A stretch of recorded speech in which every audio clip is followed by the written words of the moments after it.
Good morning everyone. My name is Ishan Kubal and me and my group are today going to be presenting on the topic of G20. So what is G20? G20 is a group of member countries who come from the world's largest economies.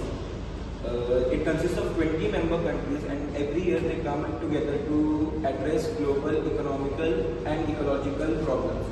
This year's G20 summit presidency was given to India with its theme being Vasudhaiva Kutumbakam, meaning one earth, one family, one future.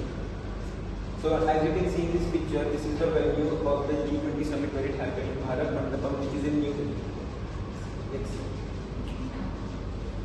So here are the member countries from North America. We have Canada, US, Mexico, Brazil, Canada, US and Mexico. From South America, we have Brazil and Argentina. From Europe, we have Germany, Italy, France and UK. And from Asia, we have Russia, India, Japan, South Korea, Indonesia and China. We also have member countries from Africa, which consists of South Africa, and from Middle East, which is Saudi Arabia, and then we also have Australia.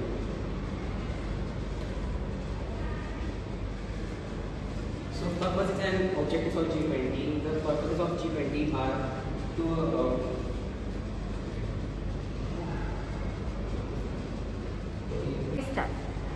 The purpose of G20 is to foster international economic cooperation and ensure global economic stability. It promotes teamwork between countries for strong world economy and steady global financial balance. The objectives of G20 is to promote sustainable economic growth, improve global financial regulation. It also encourages long-lasting economic growth and also enhances worldwide money funds. So to achieve the purposes and objectives of G20, the major focus areas are macroeconomic policy coordination, international trade, energy sustainability, climate and development. So working together on big economic plans, trading between countries and ensuring that everyone benefits from development is what G20 can achieve.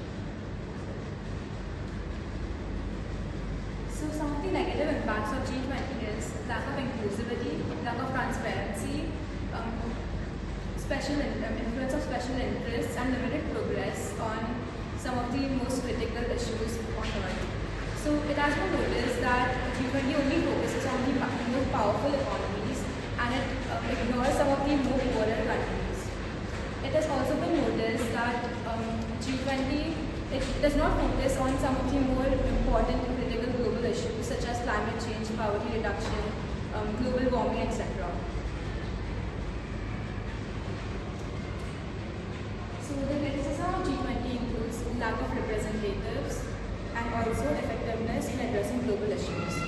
So critics argue that G20 only focuses on the more powerful economies, and some people also believe that G20 disenfranchises the poorer countries and it gives rise to global class system and discriminates more poor countries.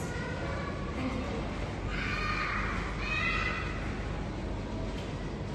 Critics argue that G20 often fails to produce concrete decisions or meaningful policies.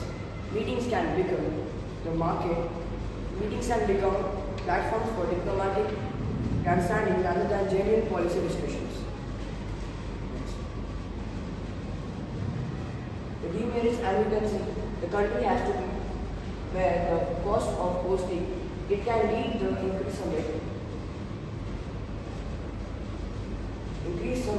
expectations from which the international community can be substantial.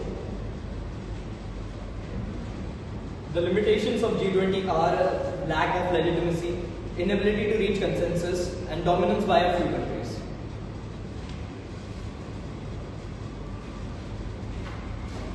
Recovery and growth. G20 will continue to coordinate policies to support economic recovery and sustainable growth in a post-pandemic world. Digitalization and innovation. G20 will focus on deepening the digital age and emerging technologies, including ensuring the integrity and security of data. Thank you. The conclusion of our presentation is the cooperation of G20 nations also provide new techniques and different challenging strategies to meet the needs of the other vulnerable nations. It ensures the significant progress towards an inclusive world society. This will also bring a positive change in international relations towards more continuity and harmonious relationships.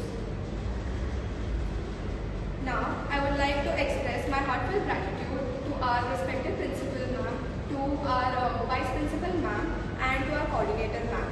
We would like to thank our SST teachers who helped us guide throughout this